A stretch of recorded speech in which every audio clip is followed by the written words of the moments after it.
ನಮಸ್ಕಾರ ರಿವ್ಯೂ ಚಾನಲ್ಗೆ ಸ್ವಾಗತ. ನಾನು ಸೌಖ್ಯ ಗಾಂವ್ಕರ್. ಪ್ರಭಾವಿ ಮಂತ್ರಿಯೊಬ್ಬರ ತಲೆದಂಡಕ್ಕೆ ಆಕ್ರೋಶ ಸ್ಫೋಟ ಜಟಾಪಟಿಗೆ ಕಾರಣವಾಯಿತು. ಮತ್ತೊಂದು ದಾಖಲೆ ಈಗ ಓಪನ್ ಆಗಿರೋ ಫೈಲ್ ಯಾರದ್ದು ಹಾಗಾದ್ರೆ? ಕುಮಾರಸ್ವಾಮಿ ಅವರು ಸಿಡಿದೆದ್ದು ಸವಾಲ್ ಹಾಕಿರೋದು ಯಾಕೆ?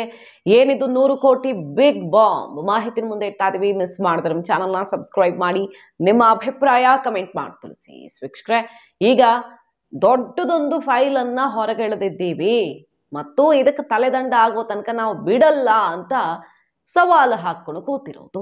ಏನಿದೆ ಹಾಗಾದ್ರೆ ಆ ಫೈಲಲ್ಲಿ? 100 ಕೋಟಿಯ ಸೀಕ್ರೆಟ್ ಹೊರಗಡೆ ಇಡ್ತೀವಿ ಅಂತ ಶುರು ಮಾಡಿರೋದು. ಕುಮಾರಸ್ವಾಮಿ ಅವರು ಸಿಡಿದೆದ್ದಿರೋದು ಯಾಕೆ?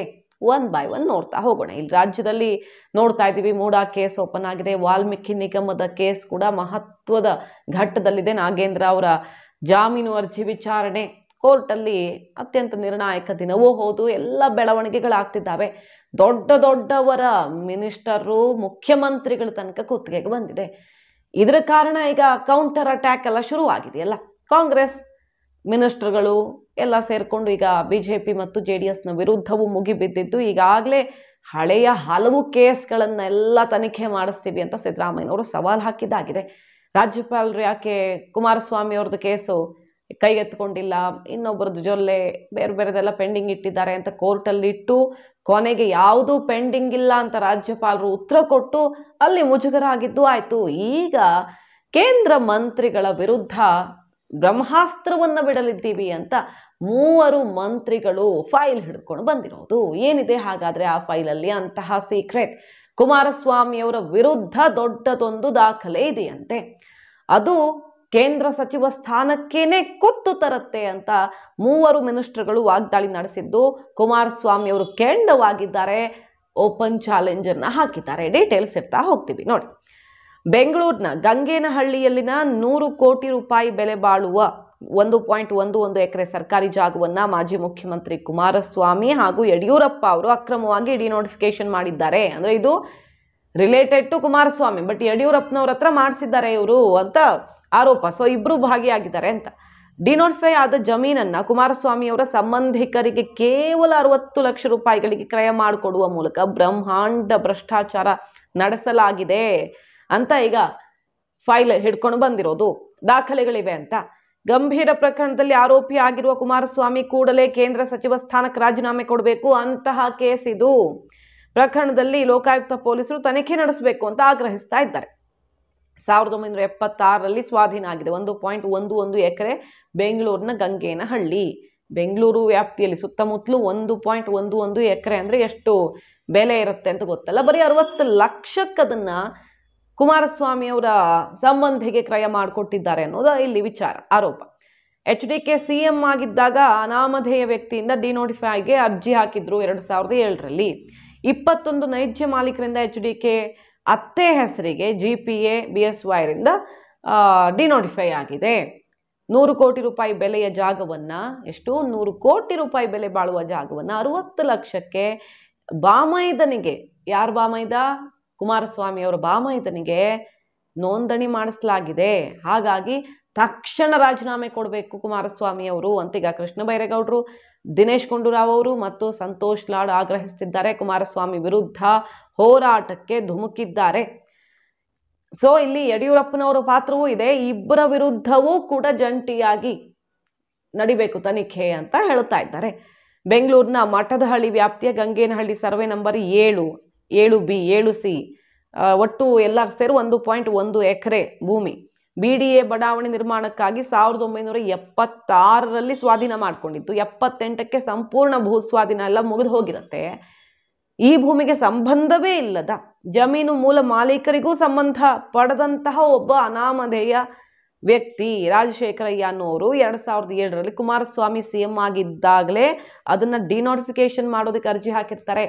30 ವರ್ಷಗಳ ಹಿಂದಿನ ಪ್ರಕರಣ ಅಂತ ಅಧಿಕಾರಿಗಳು ಆಕ್ಷೇಪಿಸಿದ್ರು. ಕುಮಾರಸ್ವಾಮಿ ಕ್ರಮಕ್ಕೆ ಮುಂದಾಗಿದ್ದರು ಅಂತ ಈಗ ಆರೋಪ ಮಾಡ್ತಿದ್ದಾರೆ. ಇದ್ರ ನಡುವೆ ಈ ಭೂಸ್ವಾಧೀನ ಆಗಿರೋ ಭೂಮಿಯ ನಿಜವಾದ ಮಾಲೀಕರಾದ 21 ಜನರ ಜೊತೆ ಕುಮಾರಸ್ವಾಮಿಯವರ ಅತ್ತೆ GPA ಮಾಡಿಸ್ಕೊಂಡಿದ್ದಾರೆ. ಆಮೇಲೆ ಸಮ್ಮಿಶ್ರ ಸರ್ಕಾರ ಬಿದ್ದು ಹೋದ ಮೇಲೆ ಯಡಿಯೂರಪ್ಪ ಅವರು ಮುಖ್ಯಮಂತ್ರಿ ಆದ ಮೇಲೆ ಯಡಿಯೂರಪ್ಪನವರ ಹತ್ರ ಕಡತವನ್ನ ಪಾಸ್ ಮಾಡಿಸ್ಕೊಂಡಿದ್ದಾರೆ ಅನ್ನೋದು ಆರೋಪ. ಅಧಿಕಾರಿಗಳು ಬೇಡ ಅಂದ್ರೂ ಡಿನೋಟಿಫಿಕೇಶನ್ ಮಾಡಿದ್ಯಾಕೆ ಕುಮಾರಸ್ವಾಮಿ ಅವರು ಅಂತ ಈಗ ಪ್ರಶ್ನೆ ಎತ್ತಿದ್ದಾರೆ. ಆಗ ಅವತ್ತಿನ ಸರ್ಕಾರದ ಮುಖ್ಯ ಕಾರ್ಯದರ್ಶಿಗಳಾದ ಜ್ಯೋತಿರಾಮಲಿಂಗಂ ಅವರು ಈ ಪ್ರಕರಣ ಡಿನೋಟಿಫಿಕೇಶನ್ಗೆ ಅರ್ಹವೇ ಅಲ್ಲ ಅಂತ ಶರ ಬರೆದಿರ್ತಾರೆ. ಅಧಿಕಾರಿಗಳ ಎಲ್ಲ ಸೂಚನೆಗಳನ್ನು ಗಾಳಿಗೆ ತೂರಿದ ಯಡಿಯೂರಪ್ಪ ಅವರು ಈ ಭೂಮಿಯನ್ನು ಭೂಸ್ವಾಧೀನದಿಂದ ಕೈ ಬಿಡಲಾಗಿದೆ ಅಂತ 2009ರಲ್ಲಿ ಕೈಯಾರೆ ಬರೆದಿದ್ದಾರೆ. ಸೊ ಇದು ದೊಡ್ಡ ಸಂಕಷ್ಟವನ್ನು ತಂದಿಡುತ್ತೆ ಯಡಿಯೂರಪ್ಪ ಮತ್ತು ಕುಮಾರಸ್ವಾಮಿ ಇಬ್ಬರಿಗೂ. ಈ ರೀತಿ ಕಣ್ಣಿಗೆ ಎದ್ದು ಕಾಣುವಷ್ಟು ಅಕ್ರಮವನ್ನು ಇಲ್ಲಿ ಮಾಡಲಾಗಿದೆ ಅಂತ ಹೇಳ್ತಾ ಇದ್ದಾರೆ. ಡಿನೋಟಿಫಿಕೇಶನ್ ಆದ ಜಮೀನು ಕೆಲವೇ ದಿನಗಳಲ್ಲಿ ಕುಮಾರಸ್ವಾಮಿ ಅವರ ಬಾಮೈದನ ಹೆಸರಿಗೆ ಕ್ರಯ ಆಗಿದೆ. ಇದೊಂದು ವ್ಯವಸ್ಥಿತವಾದ ದರೋಡೆ. ಸತ್ತವರಿಂದ ಕುಮಾರಸ್ವಾಮಿ ಅವರ ಅತ್ತೆಯ ಹೆಸರಿಗೆ GP ಆಗುತ್ತೆ, ನಂತರ ಬಾಮೈದನ ಹೆಸರಿಗೆ ರಿಜಿಸ್ಟ್ರೇಷನ್ ಆಗುತ್ತೆ. ಎಷ್ಟು ವ್ಯವಸ್ಥಿತವಾದ 100 ಕೋಟಿ ಹಗರಣ ಇದು. ತನಿಖೆ ಮಾಡಬೇಕು ಮತ್ತು ತಕ್ಷಣಕ್ಕೆ ರಾಜೀನಾಮೆ ಕೊಡಬೇಕು ಕುಮಾರಸ್ವಾಮಿ ಅವರು ಅಂತ ಆಗ್ರಹಿಸ್ತಾ ಇದ್ದಾರೆ. ಈ ಪ್ರಕರಣವನ್ನು ವಜಾ ಮಾಡಬೇಕೆಂದು ಯಡಿಯೂರಪ್ಪನವರು ಹೈಕೋರ್ಟ್ಗೆ ಅರ್ಜಿ ಹಾಕಿರ್ತಾರೆ. ಹೈಕೋರ್ಟ್ ಯಡಿಯೂರಪ್ಪನವರ ಅರ್ಜಿಯನ್ನು ವಜಾ ಮಾಡಿ ಅವರಿಗೆ 25,000 ರೂಪಾಯಿ ದಂಡ ಹಾಕಿರುತ್ತೆ. ಹೀಗಿದ್ರೂ ಲೋಕಾಯುಕ್ತದವರು ತನಿಖೆ ವೇಗ ಕೊಡ್ತಾ ಇಲ್ಲ. ಕೂಡಲೇ ಲೋಕಾಯುಕ್ತದವರು ತಮ್ಮ ತನಿಖೆಯನ್ನು ಪೂರೈಸಬೇಕು, ತಕ್ಷಣ ವರದಿ ಕೊಡಬೇಕು, ತಪ್ಪು ಮಾಡಿದವ್ರಿಗೆ ಶಿಕ್ಷೆ ಆಗಬೇಕು ಅಂತ ಮಿನಿಸ್ಟರ್ಗಳೆಲ್ಲ ಹರಿಹಾಯ್ದಿದ್ದಾರೆ. ಈ GPA ಪ್ರಕ್ರಿಯೆ ಬಗ್ಗೆ ಎಷ್ಟು ಕಣ್ಣಿಗೆ ಕಾಣುವ ಹಾಗೆ ಅಕ್ರಮ ಇದೆ ಅಂತ. ಕುಮಾರಸ್ವಾಮಿ ಯಡಿಯೂರಪ್ಪ ಅವರ ಅಕ್ರಮ ಡಿನೋಟಿಫಿಕೇಶನ್ಗೆ ದಾಖಲೆಗಳಿವೆ. ಸಿದ್ದರಾಮಯ್ಯ ವಿರುದ್ಧದ ಆರೋಪಕ್ಕೆ ದಾಖಲೆಗಳೂ ಇಲ್ಲ ಇವ್ರ ಹತ್ರ. ಆದರೂ ಮೂಡಾ ಕೇಸಲ್ಲಿ ಇಷ್ಟು ದೊಡ್ಡ ಹೈಡ್ರಾಮಾ ಸೃಷ್ಟಿಸೋ ಪ್ರಯತ್ನ ಮಾಡ್ತಿದ್ದಾರೆ. ಆದರೆ ನಮ್ಮ ಕೈಲಿರೋ ದಾಖಲೆ ಕುಮಾರಸ್ವಾಮಿ ಅವರ ಕುರ್ಚಿಯನ್ನು ಶೇಕ್ ಮಾಡುವಂಥದ್ದು, ಮೋದಿ ಸರ್ಕಾರಕ್ಕೆ ಮುಜುಗರ ತಂದಿಡುವಂಥದ್ದು. ಅಷ್ಟು ದೊಡ್ಡ ಅಕ್ರಮದಲ್ಲಿ ಕುಮಾರಸ್ವಾಮಿ ಭಾಗಿಯಾಗಿದ್ದಾರೆ ಮತ್ತು ಅದನ್ನು ಈಗ ಹೊರಗೆ ತೆಗೆಯದೆ ನಾವು ಬಿಡಲ್ಲ, ಸಮಗ್ರ ತನಿಖೆ ಆಗೋ ತನಕ ಬಿಡಲ್ಲ ಅಂತ ಹೇಳುತ್ತಿದ್ದಾರೆ.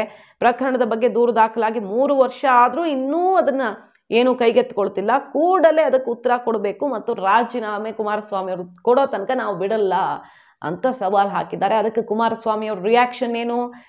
ಏನಾದರೂ ನಿಮಗೆ ದಾಖಲೆ ಇದ್ರೆ ಮೊದಲು ರಿಲೀಸ್ ಮಾಡಿ ನೋಡೋಣ, ತನಿಖೆ ಮಾಡಿಸಿ ತಾಕತ್ತಿದ್ರೆ.